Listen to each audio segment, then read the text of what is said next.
if you are now in tech, or let's just say if you are now you have chosen a career path, and then you are actually doing everything possible to ensure that you upskill yourself, you have the needed skills to that is employable to your employers. What are those things that you will do that will make you to be successful, even from onset? Okay, let's take it this way. Let's take it that you have already been, or maybe you are employed. You are employed already. So what are those things that you should do to keep you more valuable to your company, to your enterprise, and how can you stand a chance to not to be competitive per se, but to be ahead, to add value to humanity and to everyone around you? How can you do that? So, and that is the need for today's Tech Talk. And we so much believe that as you listen to our speakers who are experienced in their work, and not just experience short term but long term in their in their service. So I believe that you are going to get so much value as you listen. Okay, once again, this is FUT Mina Huawei ICT Academy, and we believe that with with your with your with your participation over time, your career paths will become successful, and that is the reason for the session for today. So thank you very much, and I implore you all to listen. This is the agenda. Come, let me just share the agenda with you for the series. Okay, this is going to be our agenda. We are through with in fact, it took so long signing an opening remark. Live section one, we'll have question and answer session in regards to the section that we'll be taking. And then live session two, we also have live question and answer after that section. And then we're going to have a quiz and giveaway session where we'll be giving out data incentives. And also we'll now have a closing remark.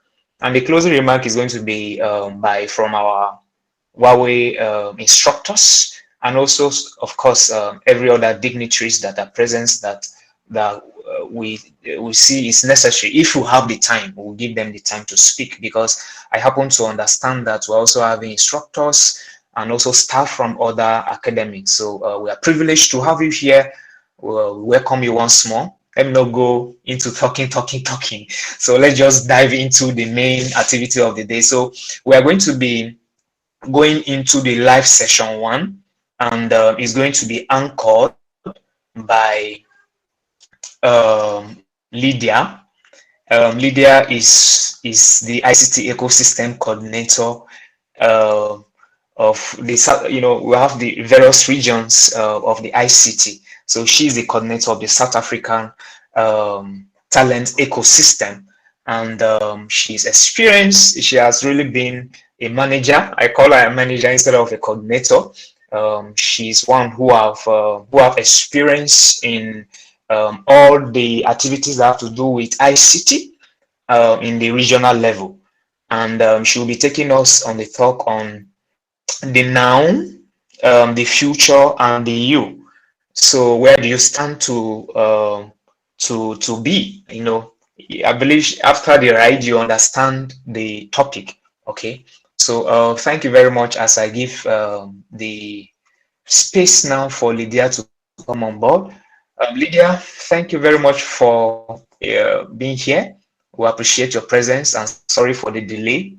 I know you're a busy person, so please you can take it from here. Thank you very much. Thank you, Kimi. Can you hear me? Yes, we can hear you. Yeah, you've given me a lot of flowers today. I'm actually surprised I didn't know myself. So thank you so much. And my name is Lydia from Southern Africa Regional Office Talent Ecosystem based in Kenya. And Southern Africa, let me just give a snippet of what we do. Southern Africa is a region consisting of many countries from Ghana, Nigeria, South Africa, Uganda, Tanzania, Kenya, and to mention but a few, the likes of Rwanda.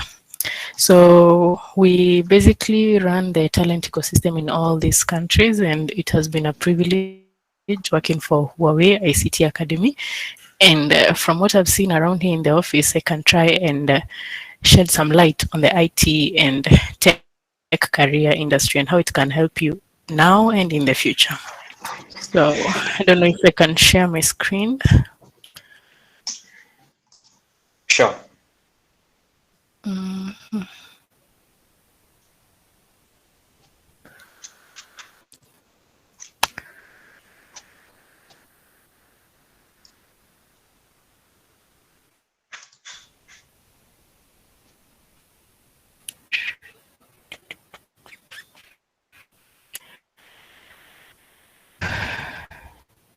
So can everyone see my screen? Yes, we can. Can see. Yeah. So Yes, we can. thank you. Kimi told me to talk about the now, the future, and the you as far as IT or tech is concerned. I cannot consider myself a very techie or IT person, but I do know that this is probably in the line that I studied in campus, so I do know a thing or two, and I'll try to share here today.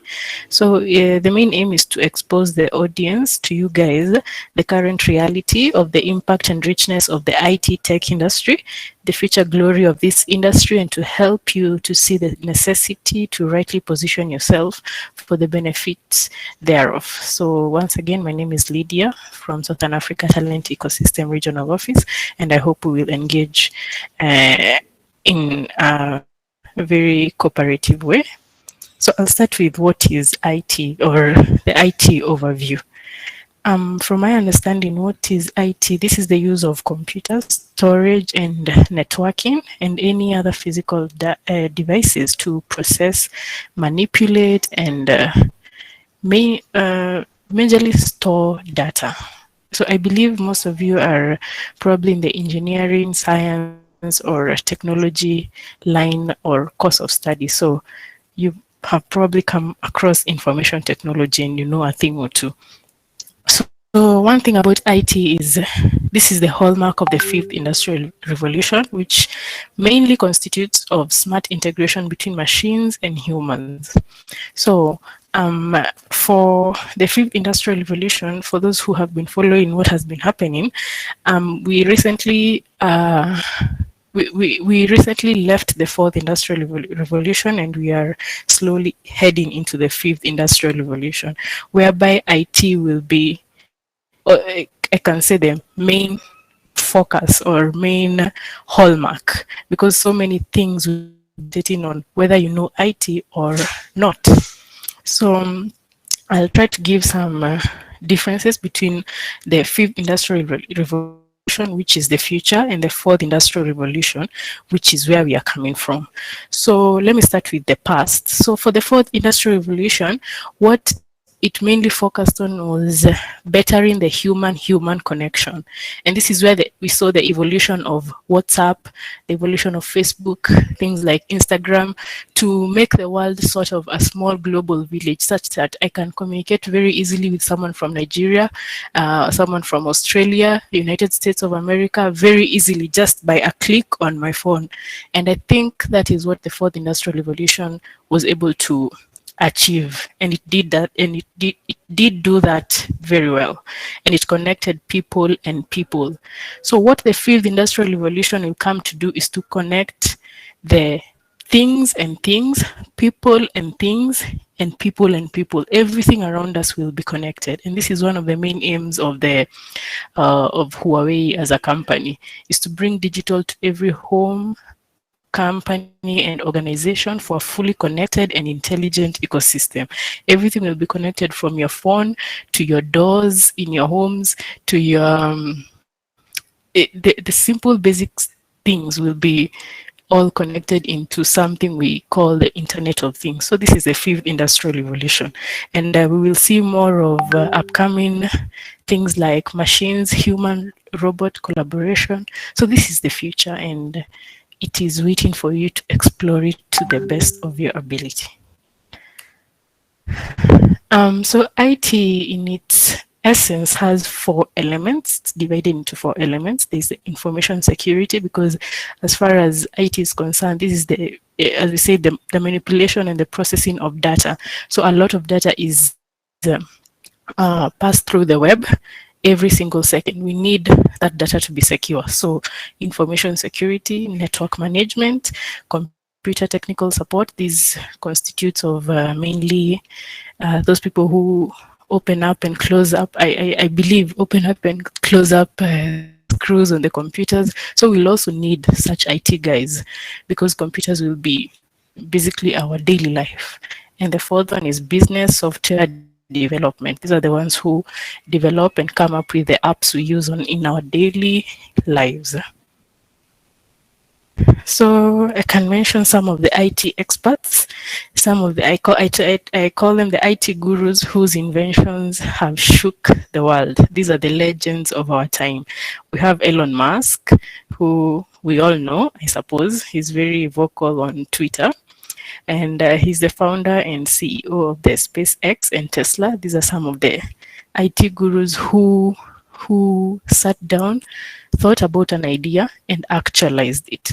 And some of these inventions are what we use in our daily lives. For example, Steve Jobs, he's the co-founder and the chairman and the CEO of Apple Incorporation. I believe we have all come across Apple phones at one point in our lives, or even some of us use it. So Steve Jobs was the mastermind behind it. Jeff Bezos, who is the founder and executive chairman of Amazon.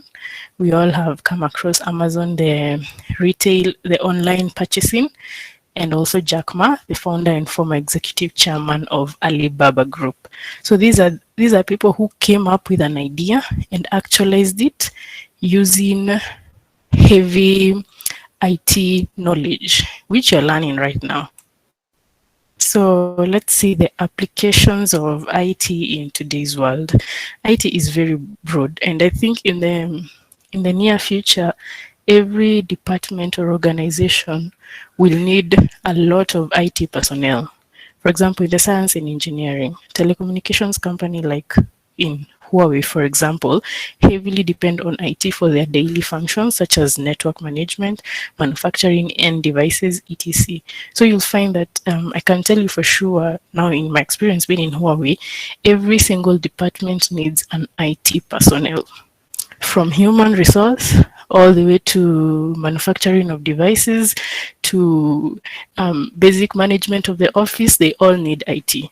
So you see, it is very broad, and the opportunities are so vast. And number two is medicines. Hospitals in this era heavily depend on IT, like I say, to store and analyze data such that the doctors are able to get computerized clinical data from previous specialists that a patient has visited. All this is thanks to IT. The third one is finance, things like financial technology, the fintech, which is, for example, mobile money. In Kenya, we have something called M-Pesa, whereby you can send money to anyone in the country as long as they have a particular number of Kenya. So mobile money is part of IT also, heavily depending on the IT personnel, from software implementation to development. So a lot of jobs have been created thanks to this. Also online purchasing, such as sites like Alibaba, sites like Amazon, Jumia, they all depend on IT. Another industry is cybersecurity. We all know that a lot of data goes through the web every single second. As we continue to evolve in this IT sector, a lot of data is exchanged every single second on the web. So there is need to protect this data, and who will protect this data, and who has this knowledge? It's the IT personnel. So yeah, the examples are broad.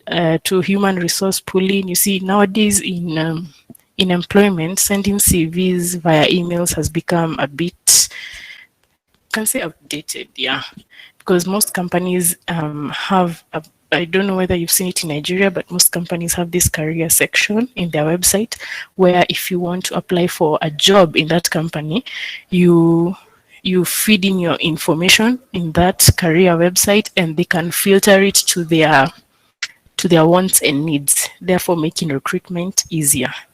We also have IT in entertainment, things like gaming, streaming music and movies, digital television broadcast, they all depend on IT. Business and sales, things like data entry, storage and management, IT also. E-government, whereby in most countries, I believe, most government services are accessible online. Things like passport application, visa application, ID application. I know for sure in Kenya we do it all online, and this is where most countries are headed actually if they're not there yet.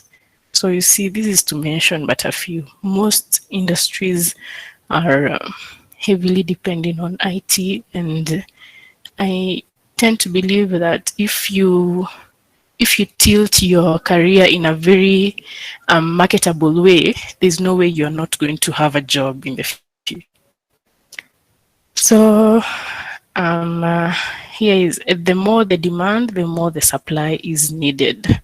So we can see that every industry currently has IT integrated into it, and therefore, since the use of technology has increased, the need to manage it has also increased. And who is supposed to manage these IT integrated businesses? It's the IT personnel. So therefore, the need for skilled IT and ICT personnel is also increasing each and every single day. And as an evidence to that, we can see here the rate of growth in hiring trends across industries. You can see something like IT software part, it's 39%. For IT hardware, it's 43%. See things like insurance, healthcare, their percentages are very small. And for IT, it's almost 50%, for example. And this was in 2019. So you can imagine in 2022, this number has probably doubled, because the more we are getting into the fifth industrial revolution, the more we need IT personnel than ever before. So take advantage of this opportunity, learn as much as you can, because the future really, really needs you. So some of the benefits of being in an IT industry, from what I've seen even in Huawei, one is you have unlimited employment options from all the applications I have mentioned there. You can work in a hospital, you can work in a telecommunications industry like Huawei, you can work in a business, you can start your own business, you can innovate your own ideas and come up with something lucrative and that's going to bring you money in the end. So you have unlimited employment options. Also remote working privilege, that's the improvement of productivity and flexibility. One thing Corona taught us is that we don't have to go to the office every day. And for IT personnel, I think this applies more than any other industry, because whatever you can do in the office, you can also do at home. You can do in a plane or on your way to somewhere. So you can very easily work remotely as an IT personnel. That's the advantage. So also career flexibility, since most of the skills you learn in IT are very transferable from industry to industry. So you'll find that some industries are very fixed. For example, insurance, you'll find that you cannot work anywhere else if it's not an insurance firm. But for IT, you can work in insurance, you can work in telecommunications, you can work in a hospital, you name them. You can work in human resource. The opportunities are so broad. Also, the upward career trajectory. Like I said, the demand for IT personnel is very high. So the more the demand of a personnel, the more you're likely to rise ranks when you're in the corporate business. So as long as your work is of good conduct and you have some good experience and passion in what you do, rising ranks is going to be very easy. Also purpose, through creating your own inventions and being your own boss. So I'm sure some of you have come across innovation. If there's even innovation competition in ICT competition, so whereby you innovate an idea from scratch and something that can help the society. So I believe with an IT mindset, you can easily come up with so many solutions to the world's problems, and this can give you a life purpose. So now, IT is just not all a bed of roses. The IT or tech industry has faced some many challenges and is still facing some many challenges that we can also help give solutions. For example, lack of skilled personnel.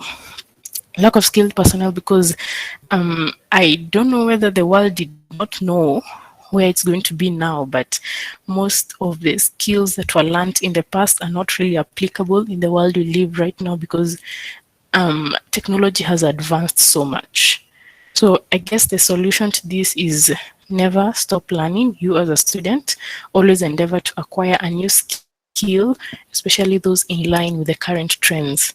See things like 5G, things like AI, the future. Just align yourself with the current trends and things like Huawei courses such as HCIA AI, HCIA 5G, and cloud computing are really good examples of where you can get these skills because they teach the current trends.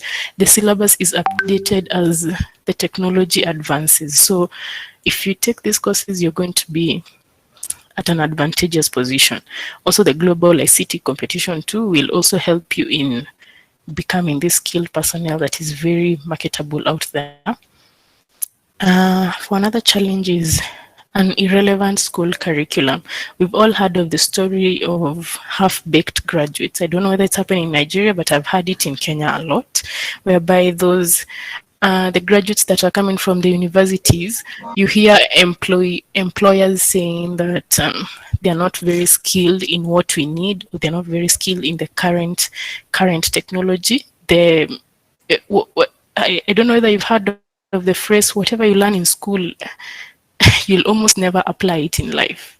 So is this irrelevant school curriculum whereby we can have a solution like embedding the relevant courses on emerging technologies in the school curriculum to enable the students to stand out and be more marketable in today's changing world. If we can embed things like AI in the school curriculum, things like 5G, WLAN, Datacom, and you name them, things that we are using currently, not technologies we used 20 years ago, technologies we are using now, then we'll be at a more relevant position as far as graduates are concerned, the graduates that come from the universities. So another challenge is also cybersecurity. Like I say, the more the data is passed on from one person to another, the more fragile or it's very susceptible to hacking and manipulation or online malpractice. So a solution to this is we can implement VPNs on company internet connections. So if we ever invent something or start a company, please pay attention to cybersecurity because it has really been a problem for many companies. Implement VPNs, we can devise stand laws on unethical hacking, theft of online information, and any other online malpractice. Also, regular training of employees on things like good password management, detecting cybersecurity red flags, etc. So yeah, so like I said, IT is not just a bed of roses. It has had some challenges that it has faced, and we hope that in the future we will be able to improve. Also, I included the ICT competition registration link here. I think Kimi can share it to you afterwards, and also the certification courses that you can take to enable yourself to be more marketable and more relevant outside there in the IT industry. We have the HCIA, there is the HCIP, and also the HCIE. We have that. We offer datacom, we offer 5G, we offer storage. There's AI, big data, IoT. These are skills that you can learn while you're still in school, so that when you go out there and you go into an interview for a certain company, you don't just say, "Oh, I have my graduation papers." You can be able to say that I have a skill in, for example, AI. I have an extra skill in 5G, so you'll be able to stand out from the rest. So I can share some useful tips that I have been able to gather from my experience working in an IT or tech industry. First of all, first and foremost, try to grow horizontally and not vertically. You see, we tend to mostly focus on one line of knowledge. For example, you can say, I'm good with data communications or data networks, and you mainly focus on networks. You never want to know about cyber security. You never want to know about AI, about 5G. You're going to be at a more disadvantageous position compared to someone who took a little bit of everything. You have to have a bit of knowledge on IT, a bit of knowledge on big data. You have to have a bit of knowledge on 5G, so that you grow horizontally and you are more diverse in your skills. That way you'll be a very good potential employee for your employers. Also, try to take up more tasks and responsibilities in the workplace, because this is how you gain experience. And also remember, learning does not stop at graduation. The moment you graduate, it's not the end of life. In fact, that is the beginning. So you learn on, you soldier on. Even out there, take up more courses. Try to learn as much as possible as you go on, because knowledge never stops. That's for sure. Then gaining knowledge does not stop at graduation. You keep on going. If you can pursue your masters, you do that. You'll be at you will be able to stand out among the rest. That's for sure. Also, network at every opportunity you get. There's a saying I like about your network is your net worth. And you see, these deals and employment deals are not made in the interview room. Sometimes you get employment in very funny places, like coffee places, or someone you knew from campus somehow gets connections and you're able to get a good job or the job of your dreams. So try to network at every opportunity you get, because this is how you will get good and lucrative jobs. Also, never give up. This is a tale as old as time, and it might look simple, but once you get to the corporate world, you'll be able to know exactly what this means, because you might have more lows than highs in your career, and you need to be able to get up each and every time. So please never give up. No matter how much times you fall, always get up. And remember, we don't fail, we only learn. A small motivational quote that I thought of adding here. I once read somewhere, I think it was in a book, I forget the name, but it said the secret to success is knowing where the world will be 20 years from now and getting there before it. I hope this makes sense. It's self-explanatory. The secret to success is knowing where the world will be 20 years from now and getting there before it. This is what I believe Elon Musk and Jack Ma and people like Steve Jobs did. They saw like the world in the next 20 years, people will no longer be going to supermarkets to buy things. They'll be buying things online. So they started there, Amazon or Alibaba, you name it. So try to see where the world will be 20 years from now, and then try to get there before it. You'll be better off. So thank you, and if you have any questions, you can pose them now. Oh wow. Okay. Wow. It's all ended with a very powerful quote that shows that you should know where the world will be in the next 20 years, and you rightly position yourself there. And I'll add to an emphasis that if you cannot see the 20 years, at least see the next year. see the 2 years coming, see the 5 years coming, see the 10 years coming. That means there is a call for a continual, update of your system. The computer is actually a replica of who we are. So if computer receive updates every now and then, as human, with one of the most powerful processing power, we should be able to process and look at what the future will be, what will be the demands, and rightly position ourselves. And that was a very wonderful presentation. Thank you very much, Lydia. It's a privilege to have you speak. Thank you for how fluent you were able to flow through the presentation. We really appreciate, and I believe every one of us were able to learn one or two things. There's a point that she said. She said there is so much demand for IT expert skill, and then she added it that if a skill or if there is a demand for something, it calls for a way. I mean, it gives you the opportunity to hack your way through the process, which means that you get more promotion. You get to position yourself where you can really even be your own boss. So in essence, it's a call for us to look at how that we can learn the high in demand skill that's actually available to us in this very current era that we're in. And there were so many technology that should call out specifically. The one that was really pronounced was cybersecurity.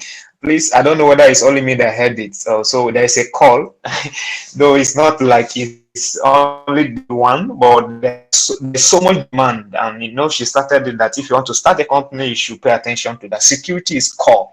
So for those that are in cybersecurity, more money to you. So without much ado, we'll quickly move to the next session. What we're going to do is that, Lydia, I'm very sorry. We'll have to, because of the delay, we'll have to find a way to also accommodate other things. So we'll take questions at the end of the second presentation, the second session. Is that okay, please? Yeah, that's fine. That's fine. Okay, all right. Thank you very much. So we're going to have the second session. Coming up is our very own. We may have seen those people that participated even last year in the ICT competition 2021-2022. You received emails from him when it was national stage. He's Michael Okale is one of the manager of the Huawei Enterprise Business Group. The Huawei Enterprise Business Group, which you will say more, is committed to assisting every organization to go digital and building a fully connected, intelligent world. So it serves organizations like government, public agencies, financial institutions, and so many more. So we are having the best, person here to handle this session, and we refer to it to be the Huawei way, the Huawei way. So I say the Huawei way. So it's the Huawei way, the way through Huawei. How can you rightly position yourself to be among one of these top, most innovative tech company in the whole world? So how can you rightly position yourself? So we started the Huawei way. So the next person that you hear, the next voice you hear, is none other person but Michael Okale. Thank you very much. Welcome on board, sir. Thank you very much, Kinemi. Thank you, sir. Thank you so much for this opportunity. I would like to also greet my co-panelist, Lydia, who is an exceptional worker, supports in the talent ecosystem. She's really relevant and in so many ways. she's always there to assist us here from Nigeria. So thank you so much for your presentation. You're welcome, Michael. Thank you. Also, I noticed Mr. Kenneth Igwe, which is my boss. I'd like to also say welcome to him. Thank you, sir, for the opportunity always. Without you, I would not be here today. Thank you so much. Okay, so I'll go straight into it. I would like to share my screen. I'll be talking about the Huawei way. Actually, me pronounce it very well. I noticed his pronunciation of Huawei was really good. It means he is really working well as an ambassador. He's representing us well out there with, Huawei being a Huawei ambassador. I would have been, I would have flogged him if he was pronouncing it as Hawaii or something else. But, but he really pronounced it very well. So I'll go straight into it. The Huawei way. So the content of my presentation is going to be focused on three things today: the Huawei core values, the Huawei talent ecosystem, and Huawei and you. Now, my colleague Lydia has spoken a lot about the tech industry, not just in Nigeria, but in the global scene. And she's explained how over the years, IT has become so relevant, not just in the IT company, but even in the education company, even in the education industry, the health industry, even in military industry, in all industries you find yourself, entertainment industry, the need for ICT has become so relevant. However, I'm not going to be focused on all that industry. I'm going to be focused today on Huawei. I believe the reason for this meeting today is for those who have interest in the IT industry, wanting to know the nitty-gritty, wanting to know how to get into the ICT industry, what you need to know, how you need to navigate your way into the ICT industry. So I'll be using Huawei as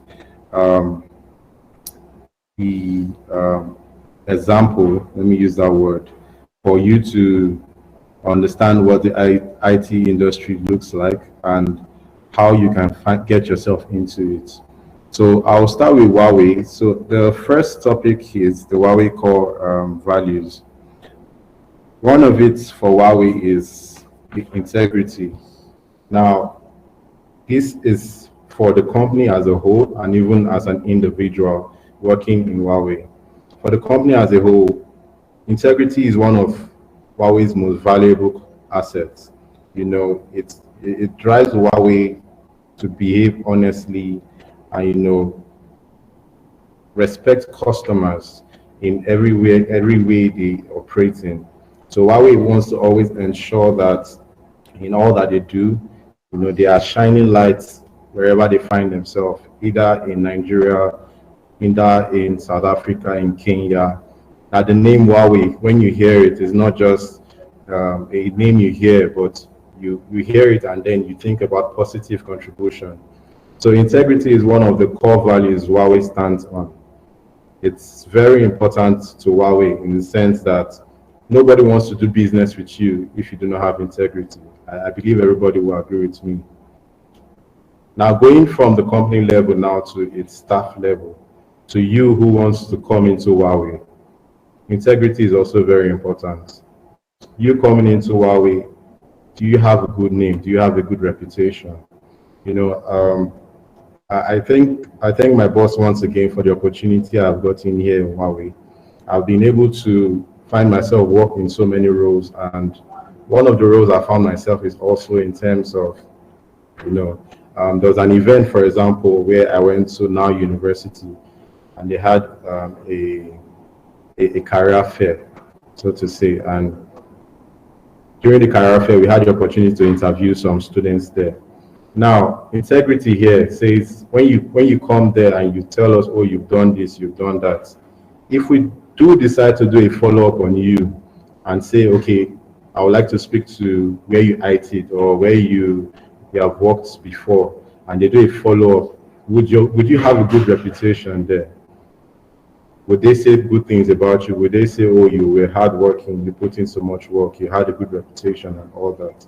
Would they say that your words are true when you say you do this, you do that? So integrity is one of the core values, not just to Huawei as a company alone, but also to its staff, it's the individuals that you find in Huawei.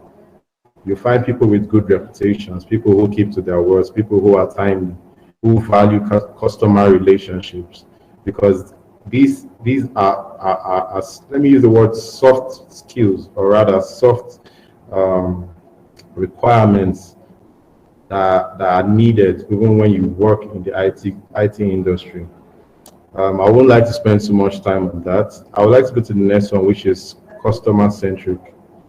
Now, for customer-centric, you need to understand that every industry, as Lydia had earlier stated, every industry you see, health, the entertainment, every industry you see that operates, that has an IT department, are all concerned about what their customers, how they can serve their customers right. You know, what the demands that the customers have are the driving forces for development in most companies. What are the demands? What do the customer need? So, for example, I'll break it down to a lower level. Say you as a worker in Huawei. Maybe, for example, you're working in Huawei, and let me use myself as an example. I'm a training manager. How am I able to give value to my customers? How am I able to give value to those that I train? How am I able to pass information rightly to them? Because at the end of the day, your customers are your primary targets, primary focus in the company. You want to ensure that you're able to pass good value to them. So, for example, also you are a network engineer, and you were told to go to a company and represent, for example, say Huawei, and you go there. Are you able to function properly, pass the value as you were sent to do it? Are you able to pass information rightly? Are you able to create some relationship? Let me use that word, relationship with your customers, because it's also very important in today's IT industry. Yes, it's good to have skills. Yes, it's good to be well knowledgeable about a field, but can we trust you to send you to a customer and say, this is what they need? Go there, set up the meeting, pass information, show them what they are going to benefit. Are you able to do that? Not just do that, but do that in a respectful way. Do that, in a cordial way. Do that and form some kind of relationship with them. So this is another core value for Huawei. Huawei is concerned about customers. It's concerned about ensuring that there's a good customer relationship between Huawei itself and then its customers. Number 3 is teamwork. So teamwork is a very, very huge importance, of course, for Huawei as well, in terms of the departmental levels and also for the company level. So I'll start with the company level. When Huawei, for example, the ICT Academy that we have going on right now cannot function on its own. It requires some level of synergy between Huawei and the academia. It requires some synergy between Huawei and the students. It requires some synergy between Huawei and the ambassadors. That's the organization level of teamwork that I'm talking about here. But also in the lower level, which is the departmental level, which most of you will find yourself eventually. Are you a good teamwork? Are you a good team player, rather? Let me put it that way. Are you a good team player? Are you able to assist your team in moving forward to meet their goals or their KPIs? Are you someone that can be relied upon? So I don't know if any of you is familiar with Scrum.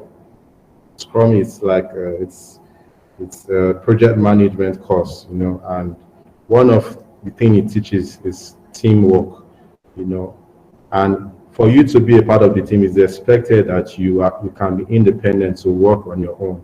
As much as you can be independent, it's also in a way trying to see that you can be able to work in driving your team towards its main goal. So are you, as much as being a team player, are you able to also organize work yourself? Are you independent as much as being a team player? So teamwork is of huge value as well. So wherever you find yourself tomorrow, are you able to work with a team to achieve certain goals? Or when you are in a team, you are always fighting, you're always complaining, you're always negative, or is that all you have to offer? So teamwork is a huge core value for Huawei. They want to see that in your team, you are passing a huge value to your team in reaching its goal. I'll talk about the next one, which is dedication. So I remember joking with a friend some time ago, but when I got into Huawei, and I said, man, these people they don't know how to they don't know how to hear no. Like when they give you a task, honest, you can't come back and say, sir, I can't do this. No, there's always an expectation that you must deliver. So for Huawei, one of its core values as well is dedication. When you are given a task, how dedicated are you to seeing the end of it? Or are you just one who would receive the task and then the first thing that comes from you is, oh no, I can't do it. Oh, I'm having issues here. Oh, I'm having issues here. So dedication is of huge importance for Huawei, both as a company on the company level and in the individual level. You that's working in a department, are you dedicated to your job? When you're given a task, are you able to see to the end of it? Are you one that when you're given a task, I can come back to you all over again and trust you that you will handle this task? Dedication is of huge importance. Your bosses do not expect to give you a task and then at the end of the day, you are not able to accomplish it. Or for example, you meet maybe an obstacle trying to achieve this task. You go back and think on it. Maybe this where teamwork also works. You can go and meet one of your colleagues and say, okay, see, what do you think? Let's rub minds together. But never see any task as though it's not possible. So I'm happy and privileged to be able to work in Huawei because it's really shaping my mindset towards work as well. I rarely get any task that I'm working on and I'm saying, oh, I can't do this or I can't do that. I make sure I do my best to stay on it. If I get to a point where I can't really do it on my own, I sought advice from a colleague. So dedication is also of huge importance because as you are dedicated in your work, you are helping the team and helping the company at large to reach its goal. Number 5 is openness. So the company is driven by customer needs, and it's expected as well that you are open with your customers. It's almost tied to integrity as well. When you're working with your customers, they want to ensure that you are being honest with them, you are being open with them, you are being transparent. It's also a very huge core value in Huawei. So whatever we do, we always ensure that we are open with our customers. The final part is continuous improvement. Continuous improvement, it's not just in the industry level, in the company level, but also individually. But in the company level, Huawei as a company is one that continually improves. If you look at both its technology, if you look at its ICT infrastructures, if you look at its gadgets and all that, it's always focused on improvement. I believe that's one of the reasons why it has so many research and development facilities all over the world, because Huawei is committed to continual improvement on its products, on its relationships, on even its own staffs as well. Huawei is committed to ensuring continual improvement. So even on the individual level, it's expected as for example, an entry-level staff, you are not expected to come in and then stay the way you are. Continually improve. Lydia also said so. It is not good to always be static to one line. Improve yourself. Learn other parts of your task. Learn other parts of your area of specialization. If you're a network guy, learn a little bit of cloud. It will also assist you in growing in ICT industry. Okay, so I'll go quickly to the next part. My second content is on the Huawei talent ecosystem. So the reason why I'm focused on this is, like we said, the reason for this meeting was how can you get into the industry? And I'm going to be coming from the angle of Huawei here. How can you get into the industry with what Huawei has put on ground? How can you get into the industry through the ICT Academy? How can you get into the industry with the tool of your platform, of the Huawei Talent platform? How can you get into the industry? So the Huawei way of getting, let me use that term, the Huawei way of getting into the industry is through the Huawei ICT Academy. So what does the Huawei ICT Academy and Huawei Talent Ecosystem focus on? So basically, from my screen that you can see, the Huawei Talent Ecosystem is a tool, is a program that tries to close the gap between what you've learned in school, your academy, and what the industry rather is requesting for, or rather their requirements.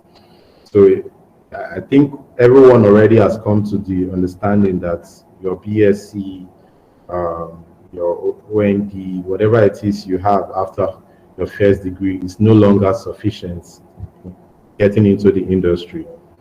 So the reason why the Huawei Talent Ecosystem Program came up was in a way trying to bridge that gap, to find a way to pass what the industry is requesting for and bridge it and merge it with what you've learned already in your academy. So why is that? Because there's rapid developing technologies in the industry.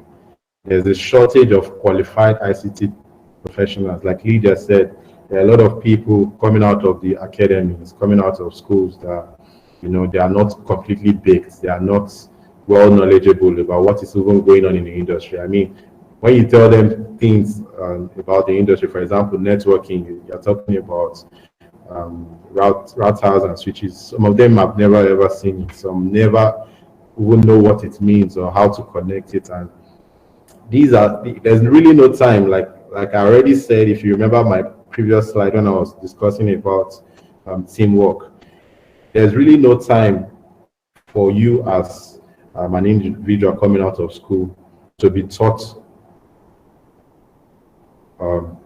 the basics, the foundations when you are being employed. What do I mean? For example, you are coming in as an entry-level student into the industry, into Huawei, for example. There's really not much time for your boss to sit you down and start teaching you, okay, this is a router, this is a switch, okay, you need to connect it, okay, you need to ensure the IP. No, there's really no time like that in the industry. Why? Because even your boss is busy with his own task, with his own work.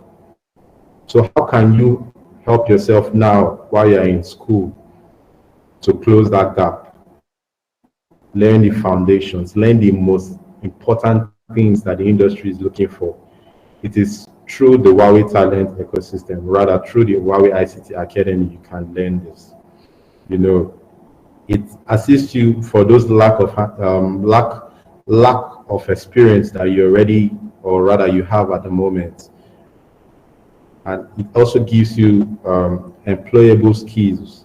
So for example, you come in and you are being interviewed and your boss is asking you about, okay, can you connect this? Can you work with the cloud services of Huawei? You are not going to be saying, oh, I don't really know. No. As long as you go through the academy, as long as you take the courses, for example, you take Datacom, you take your cloud services or ACIA cloud computing, you are being taught the basics, the foundational basics. I mean, that's depending on the level which you are at. So if it's the ACIA, which is the associate level, you at least know a base. You can use that level to go into any company and say, okay, I'm really familiar. For example, if it's Datacom, you can say, I'm really familiar with how networking is. I'm really familiar with security. I'm really familiar. Yes, they would listen to you now knowing that you have these employable skills. So that is what the Huawei Talent Ecosystem is all about. So the Huawei Talent Ecosystem has four, let me use the word, four modules, or rather four pillars in which it operates with. Now, these four pillars are all geared towards getting you prepared for work. Like I already said in the former slide, it is geared towards ensuring that you are actually prepared to work in an industry. The first one, which I spoke about earlier, is the Huawei ICT Academy. Join the Huawei ICT Academy. Join it. Participate in it. Speak to your instructor. Sir, I want to take a course. You are able to take a course. You're able to be trained. by our trained experts and trained instructors in your academy.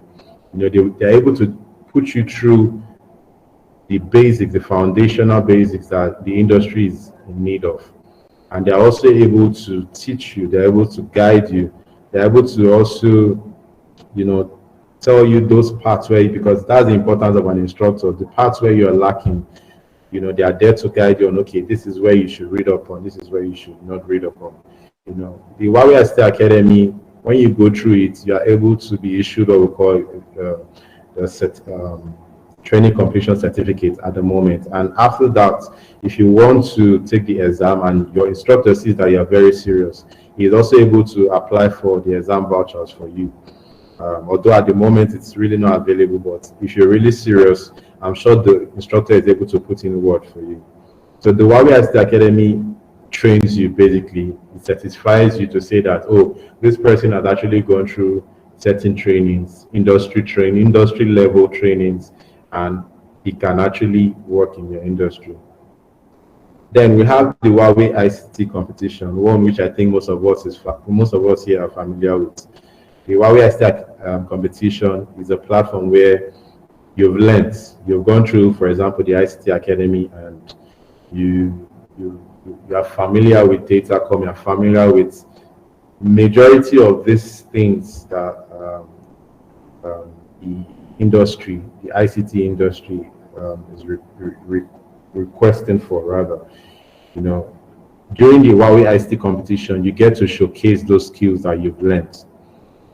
It's important not to just join because others are joining, but to take out time. There are people who have taken out time to dedicate themselves, in learning. And when they come to the Huawei ICT competition, they showcase those skills. The Huawei ICT competition gives you an opportunity to compete with people from all over Africa, at the regional level and also the global level, from China, from so many other countries across the world. So the Huawei ICT competition is also another tool. I'm trying to explain to you the different tools Huawei has given you to be able to enter into the industry easily. The ICT Academy is one of those two. The Huawei ICT competition is a very huge and important tool as well for you. Why am I saying that? I can beat my chest anywhere and tell you that if you study really hard and you even get to the level of the region, I'm not saying the global final level now, but the regional final level, I believe that you can go into any company, be interviewed about, for example, say you're a network engineer, you can be interviewed in that line of network engineering, and your confidence in what you've learned during the time of the competition will show itself during that interview with your potential employer. So the Huawei ICT competition is a huge tool because it pushes you to want to learn more, to increase in your learning, and as it does that, it also gives you an edge over your mates, your peers, even in the line, in whatever line you find yourself in.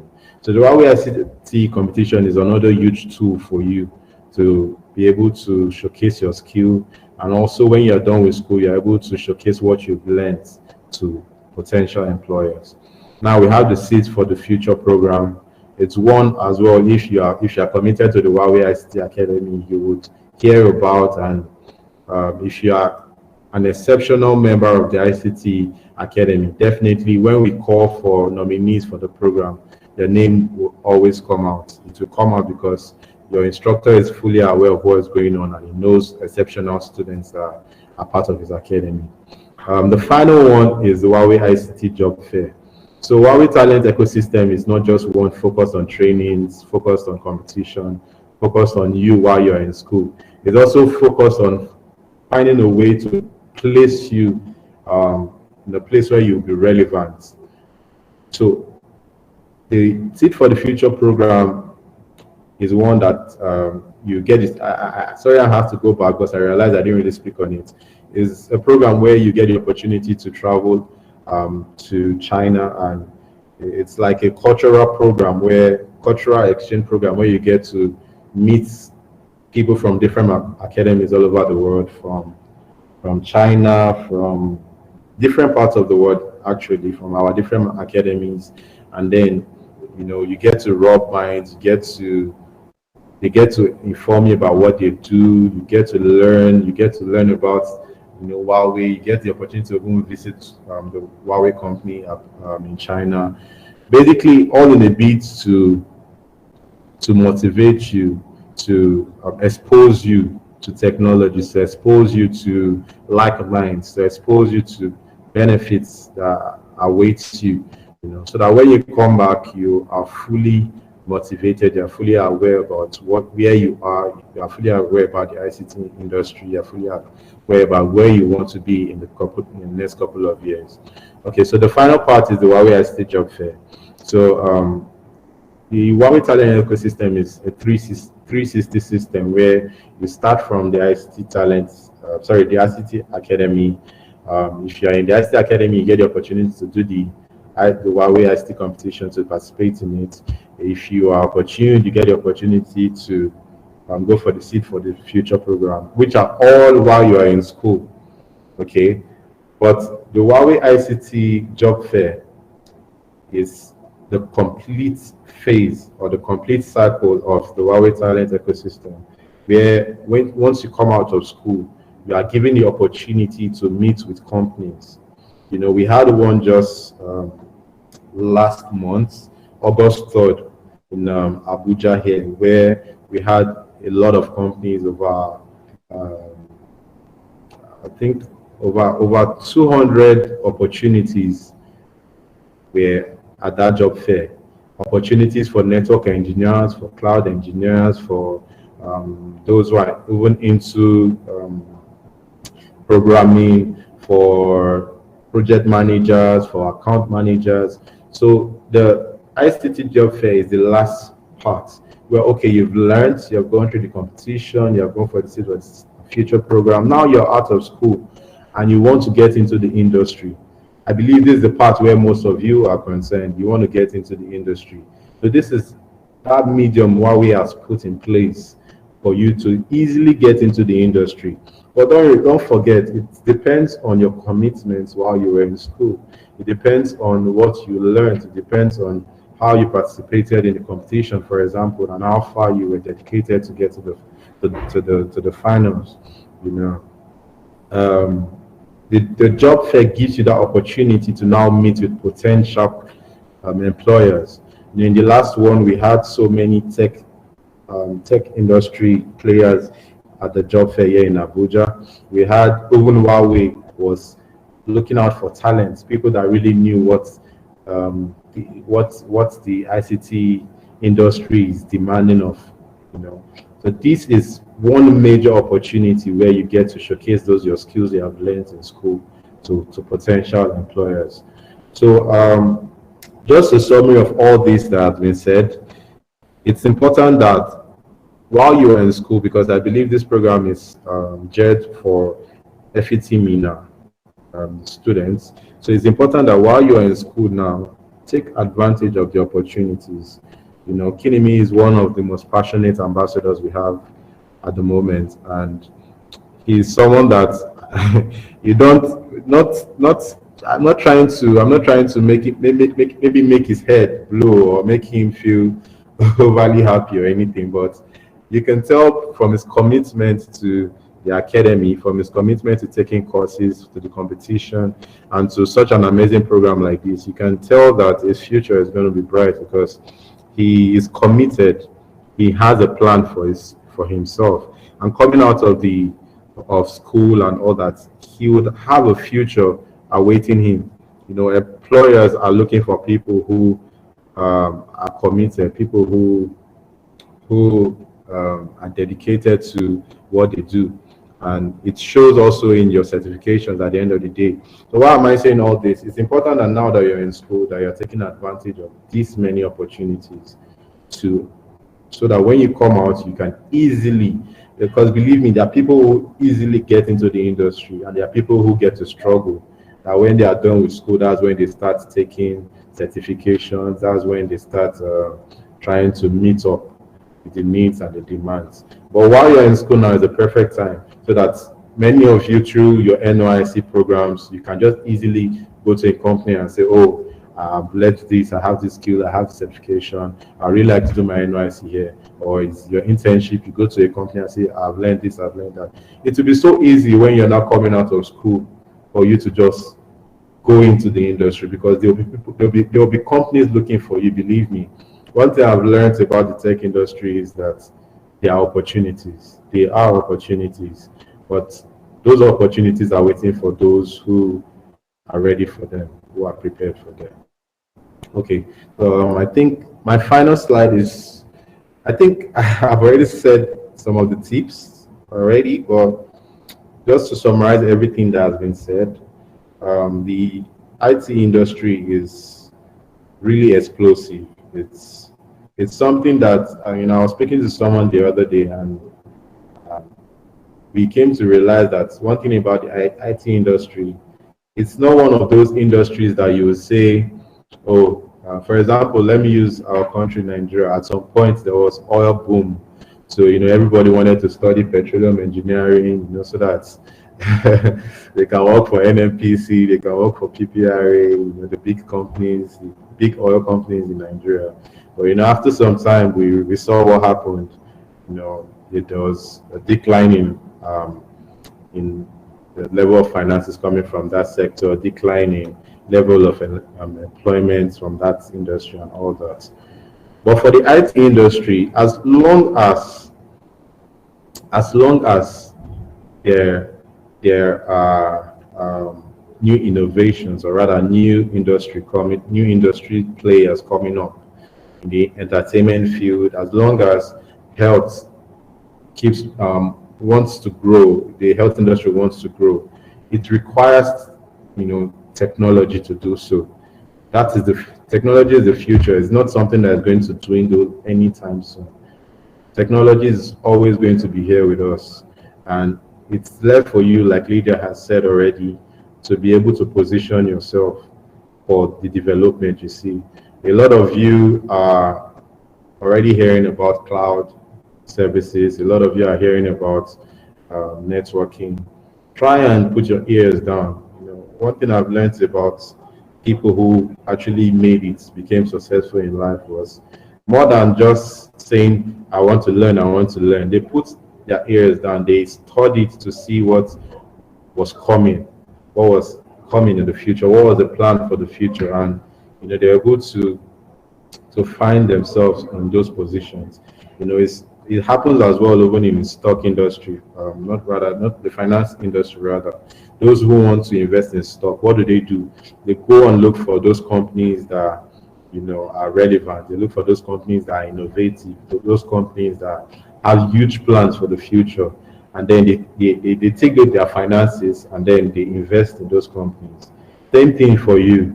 Now that you are in school, read up about the industry, read up and find where you can fit in, and then look for those places that you can invest yourself in. And believe me, once you come out of school, there will be so much opportunity awaiting you. Thank you very much. Wow. Okay. Wow. That was awesome. I almost felt like I was in a, I don't know, maybe an onboarding session to Huawei completely. It was really so interesting, and so informative in such a way that we don't have any excuse for the future, because we already know what is needed of us now. So it's really it's an awesome one. Thank you very much, Mr. Michael, for this wonderful presentation. Just as I say, it's as if it was an onboarding session for some of us that understand that when you are employing a company, they need to do your onboarding. So thank you so much. One of the key things I picked was the tax management. I mean, maybe there should be we have so many management, some this management, wealth management, and so many management. But you emphasize so much on tax management, and it calls for other, you know, skill, not just tech, but also it calls for soft skill, just as he has highlighted. That you need to actually learn to be able to handle tax proficiently. That will give you an edge. Even now, in fact, even as a student now, your tax as a student now is even to learn. Even in the future, when you get to the industry, you are still able to find a way through the industry, not just in one side. Some people have just gleaned themselves to being good student. This good student, we know them to be those that are no, anywhere they go, their own concern is book. You can see them with book. I mean, their name is book. So you have to learn to diversify. You have to learn to see how you can seize other opportunities. And here we are not just FUT Mina. We have so many other students here from other academics. In fact, we have people here even outside the country. So this is not just a session for FUT Mina students. We have other people that even graduated. You can see even in the comment section. You can read through and see what some of them are saying, our graduates and other people from other schools. So thank you so very much. We don't have excuse for the future. We don't have excuse after graduation because the academy is giving us everything that we need to succeed. So with that in mind, I think it's very important we seize the opportunity that are available. Without much ado, um, well, no, there's so much to say. I mean, I'm just Hi, recognizing Chloe. Mr. Kenneth. So if you have something to say quickly, I think we can take your comment before we continue. Thank you very much, sir. Hi guys, good afternoon. Good afternoon, Um, sir. I don't have so much to say. I just said I'll try and join this session so I can as well share in this fellowship. I know that in the last couple of meetings I haven't been able to attend, but I want to first of all appreciate you guys for taking out the time. Lydia, I really appreciate the time and effort. Your presentation was fantastic. Michael, well done. It was a great presentation. And Kinimi, I can't appreciate you enough. Um, and I want you to continue what you're doing when you are out of school, wherever you find yourself. It's quite a great show of leadership. I don't have, like I said, I don't want to say too much other than everything you heard this afternoon from both Lydia and Michael is the honest truth. And there are a lot of people who would pay to have a master class or have a seminar where they can hear some of these things. Um, the importance of tech, the importance of IT, and what Huawei is doing in terms of the education sector, in terms of giving students the privilege and the opportunity. Like he said, we don't just give you the theoretical angle, we also give you the practical angle and also give you the opportunity to find a job. Um, you're on the right path if you've chosen IT, you're on the right path if you've chosen tech, in whatever um, career path you've picked for yourself. And here's what I'm going to just pitch to you.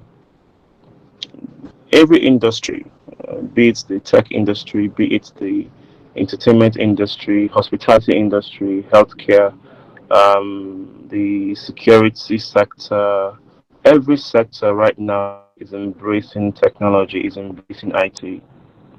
I know many of you are still coming to terms with 5G. Guess what? 6G is about to be launched in the next coming months. The technology you met when you got into school is not the technology you're going to meet when you get out of school. Yeah, 6G is about to be launched. They're actually working on licensing it, and I'm sure by this time next year you'll start hearing a lot about 6G. Technology is growing very fast. Every day, it's different technology. You have AI growing at a monumental speed. You have 5G now going 6G. And we haven't even experienced 4G enough in Nigeria. We've not even started enjoying 4G, now 5G, now 6G. So tech it's becoming a major part of our lives. Now, to my point, people, you need to understand one thing. Your BSc, your BNG, I've always said this. Your BSc, your BNG, your BTech, it's no longer enough. Because guess what? Our curriculum is still way behind. The industry is way ahead of our curriculum. So when you come out of school with your 2-1, your first class, and you go for an interview, the tech industry, the hospitality, every industry wants to know what you can do for them. So now that you're in school is the right time to pick up skills. You know, and the beautiful thing about the Huawei ICT Academy is you're not just getting skills for just Huawei products. If you know how to configure a switch, you can configure every switch out there. The difference is the port of communication or the mode of communication. But the commands are the same, except for special commands. If you can configure a router, you can configure all OEM's routers. You know, if you can access an AP and configure an AP, you can do that for all OEM. If you can configure a security protocol, you can do that for all OEM. If you know how to enable and disable a firewall, you can do that for all OEM products. So it's an opportunity that most people didn't have. I mean, back in my days, we didn't have this opportunity. You know, it's crazy to know that the same curriculum I used, you know, in 1999, a lot of schools are still using it. Funny, it's crazy. So I want to encourage you guys. You're on the right path. You have a great community of ambassadors, and every time I see your messages, I'm really, really impressed and proud of you guys.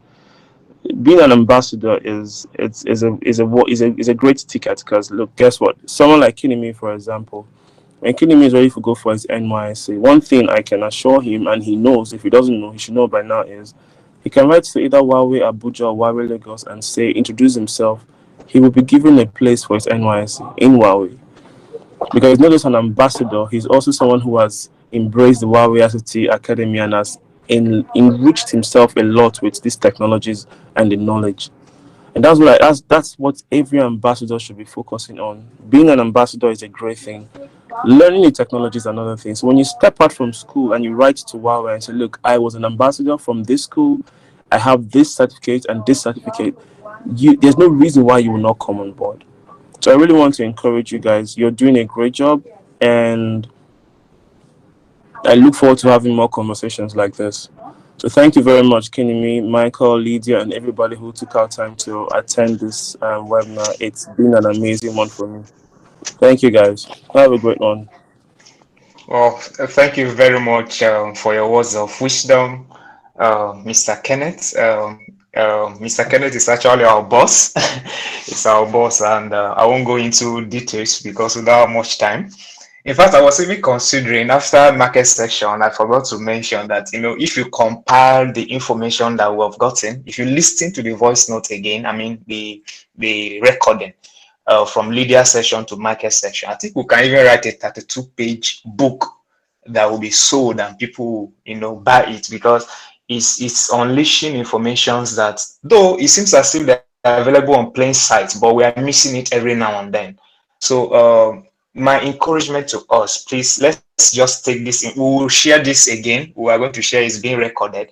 We'll share the session, listing again. These things may be common, but don't forget, opportunities are always hidden in plain sight. So it's necessary that you get reminded over and over again on the necessities. Okay. So without much ado,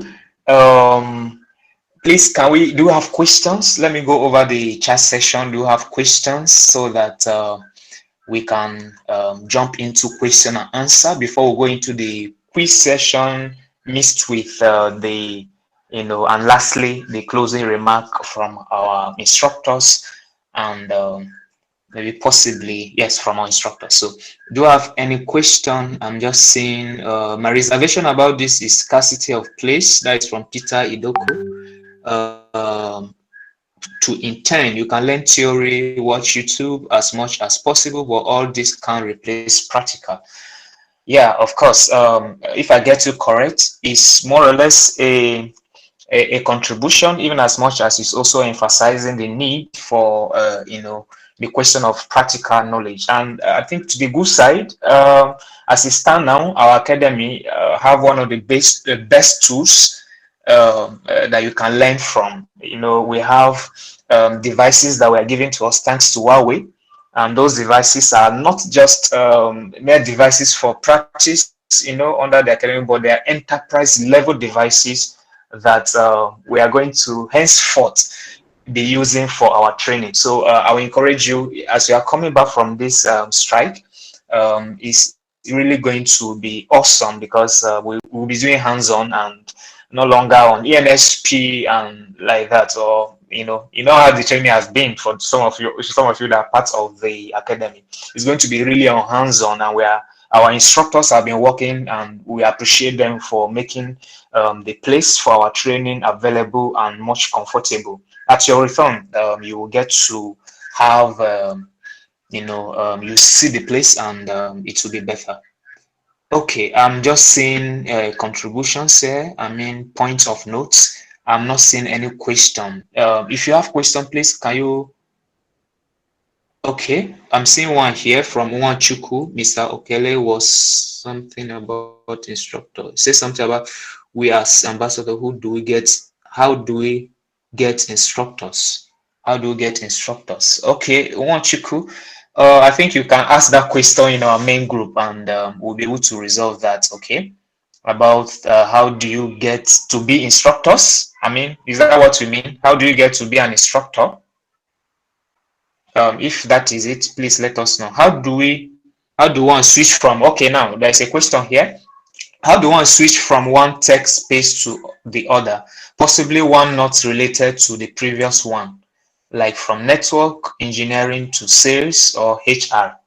I will give this. It's a general question. I will give from the presenter or speakers, if any of them have answers to this. How do one switch from one tech space to the other? Possibly one not related to the previous one, like from network engineering to sales or HR. Michael, are you still there? Lydia?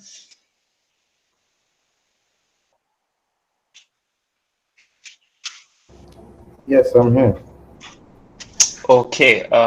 If you have anything to say about the question. Okay. So the question is, how do one switch from one tech space to the other, possibly one not related to the previous one, like from network engineering to sales or HR? Okay, so the good thing about switching after school is you don't have to go back and take your jam or your WAEC again just because you want to switch. So it also depends on your dedication to wanting to change. Change is not easy, but change is very much possible. So all you have to do is start from the basics, start from the foundation, start learning. Everything that has to do with you making that switch is dependent on your dedication to learn. If you really want to switch to sales, for example, how have you started? What have you started with? Have you started learning the basics first? Like you said it's sorry. I think someone was speaking about YouTube. Okay, I think one of the people that commented wrote about YouTube and all that, said it's good in learning from YouTube. So YouTube and all that has given you facilities and tools that you can easily go on and learn the basics first. So once you are done with the basics, don't stop there. Now, the reason why Huawei invested so much in the Huawei ST Academy is that as much as it's good to include this in your curriculum, yes, that's fine. But companies want to see the proof that you actually know what you are coming in to do. So it's good to learn the basics, fine, don't stop there. Try and get a certification. Once you get that done, try and see how you can, if it's intern, you can start with intern in a company where you're focused on putting what you've learned into work. Even if it's for a month, even if it's for 6 months, 1 year, try and intern. Or why I'm using the word intern now is because in case you do not see any opportunity, don't sit back and say, I've done everything, I've gone through the certification, I've learned, there's no job, blah, blah, blah. No, try and start small if you have to. If it's internship where you get paid 30,000, 50,000, I know it's a little hard to say, but if it's something that if you have a goal in mind, a plan in mind, if you intern for 6 months, 1 year, believe me, by the second year, you are able to apply for some experienced jobs and they will consider you. because they know that, okay, you've learned, which is the first part. You've learned the basics first part. You have some certification rather, which is the second part. Now the third part companies look out for is that experience. Experience shows that although you've learned, you have been able to put it to work. You have been able to practice it, and you have been able to do that in an environment that pushed you. Because if you learn it and you know it yourself and you're just teaching yourself, it's not enough.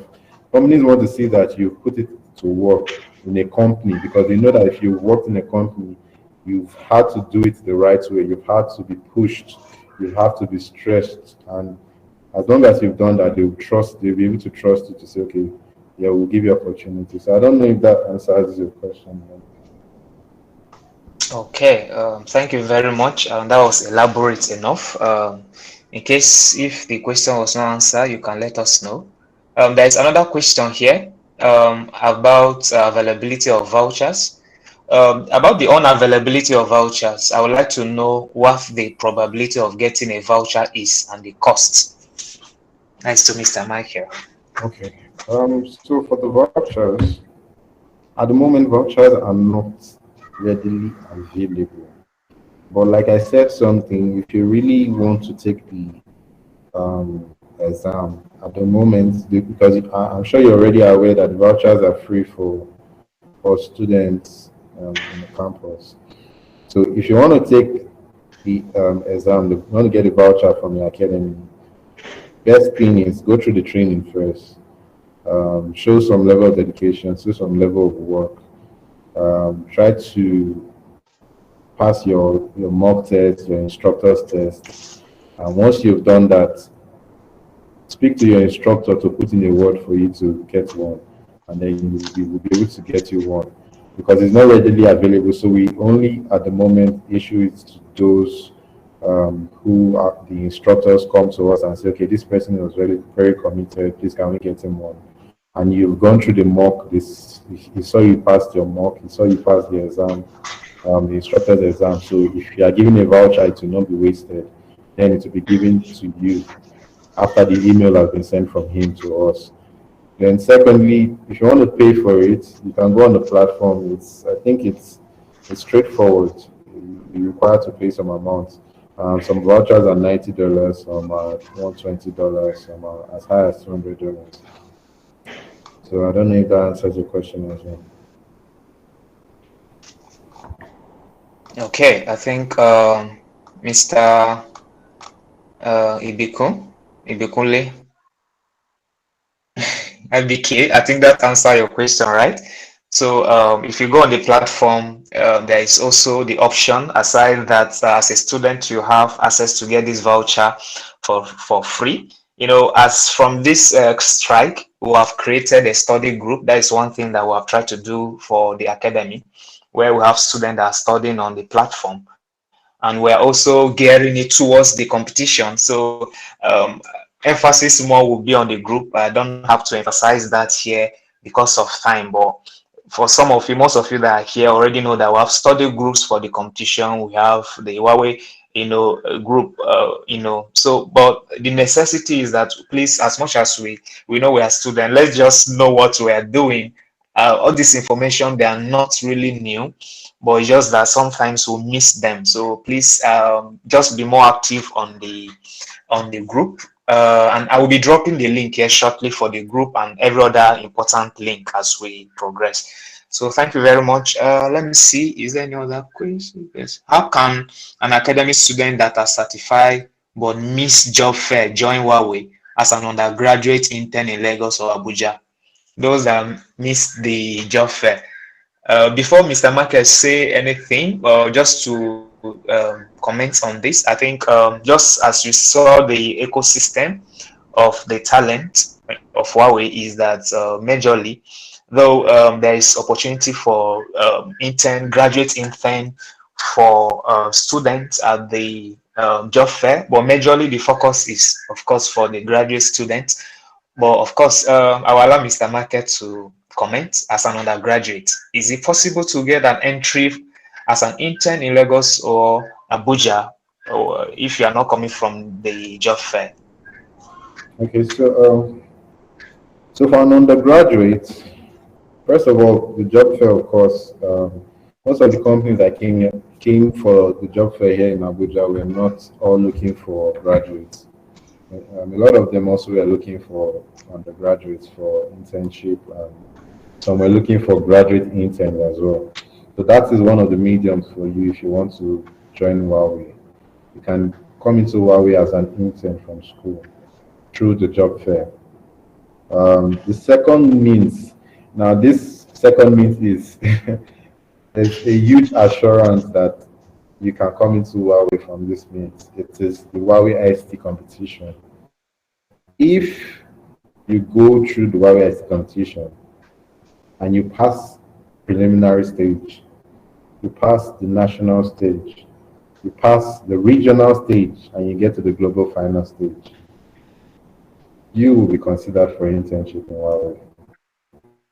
Because it's for you to have gotten to that level, you would have gone through rigorous trainings. You would have gone through some trainings that we even we sponsor for you to go through at the regional and the global final stage. So as long as you have gone through those stages, we believe that you are more than capable of coming in and fitting into Huawei.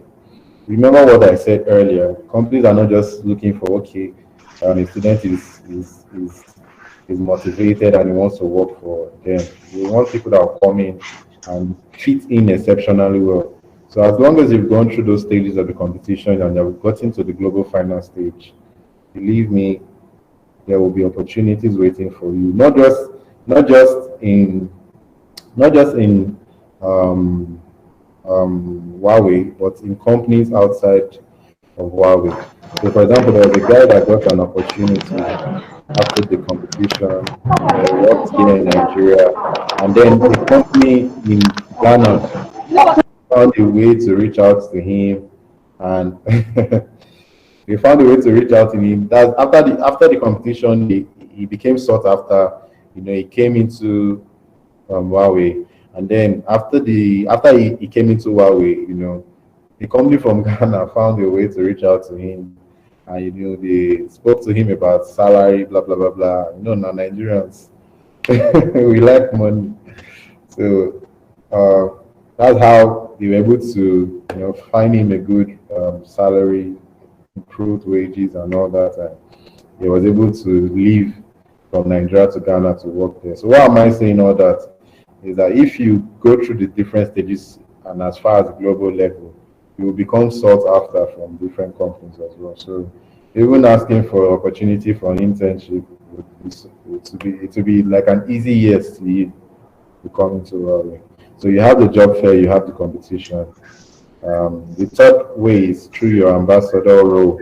Well, I know not everybody here is an ambassador. So ambassador role, if you really are a good ambassador in your school, you are noticeable, you do things like Inimi is doing, you're impressive.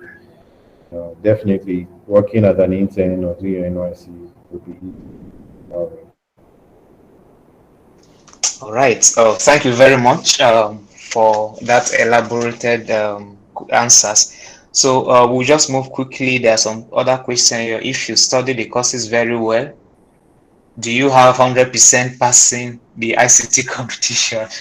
All right. I think this question have to, it's as if you are saying if you study a course maybe in school very well, will you pass? It depends. It's actually dependent on your level of preparation.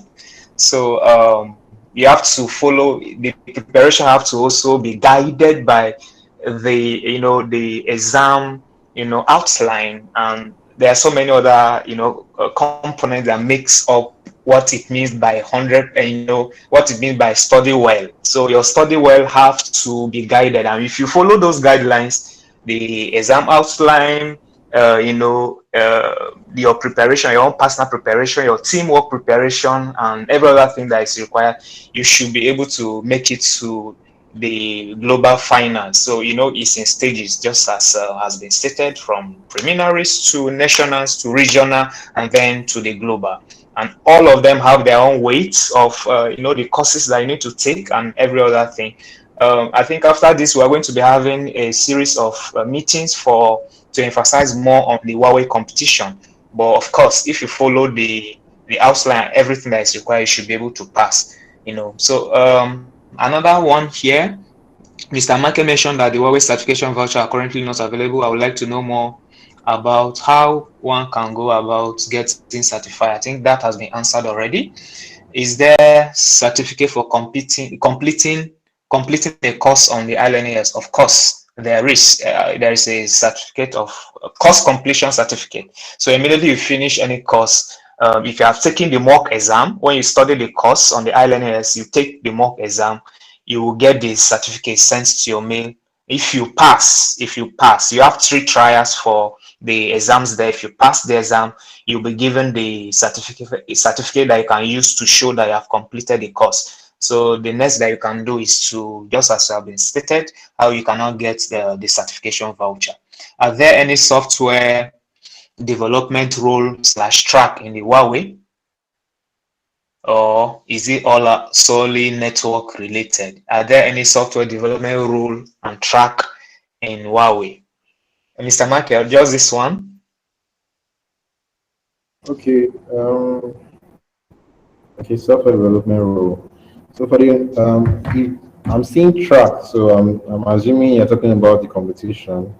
But either way, software development rather not um, is not in the ICT competition. So the focus is usually networking and cloud for the competition. And then there's a new part which is the innovation track as well, which has to do with innovating ideas and innovating useful things, useful technologies. So for the competition, software development is not recognized. However, in working in Huawei, so I'm answering 2 questions now. One is for competition. If you want to work in Huawei, however, during the job fair, we had openings for software developers as well, for those that code are into programming. So if you're looking for an opportunity to get into the industry and you hear about the job fair, take advantage of it and attend, because there are roles and openings that usually come for those that are in software development. All right. So I think one thing you need to understand, just to emphasize more again, the job fair give you the opportunity to reach out to Huawei partners, to be employed, by the Huawei partners. And so Huawei is more or less like, the bridge that, just as has been stated all this while, the bridge between you and the industry. And the industry is not just about Huawei, but other partners, other customers of Huawei. So they know that any recommendation that is coming from Huawei, it must be top notch. So if you participate in the job fair, you have the opportunity to be employed by these software related, industries and companies that are, connected to Huawei. So it's very necessary that your part is, the academy, this the Huawei Academy. Now, as a software developer, just to add, I think you have nothing to lose if you add to it cloud computing certification or cloud computing knowledge, because that's where we're going to. And you know this, that software are being deployed now in the nearest future more than ever before, which is already happening now, is that much deployment, much of the resources that will be used will not be the physical devices, but of course the cloud. So if you can learn also the cloud computing related courses, AI related courses, they should be able to position you fair enough for the industry. If you have, I think, if you have further questions to this, you can ask in the group. For someone that participated in the Huawei job fair and passed the interview stage, when are they anticipating to hear from Huawei? Okay. I will have said something, but I will allow Market to answer this last before we call this session a close. Okay, so for the job fair that just concluded, I believe they're still compiling the lists. I believe also that those that were picked have been contacted, as some of those that have been picked have been contacted as well.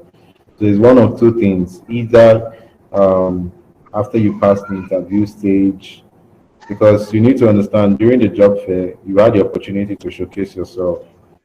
And after the interview, the company now has to go back, go through your CV again, go through the comments that were made on your CV, and then decide on who and who not to contact. So at the moment, it's one of two things. They are compiling the lists. They are still reaching out to those they are interested in. And those that are interested in too, they have also contacted some of them. So I think that explains itself. Yes, sir. That is right. Thank you very much. I've Thank got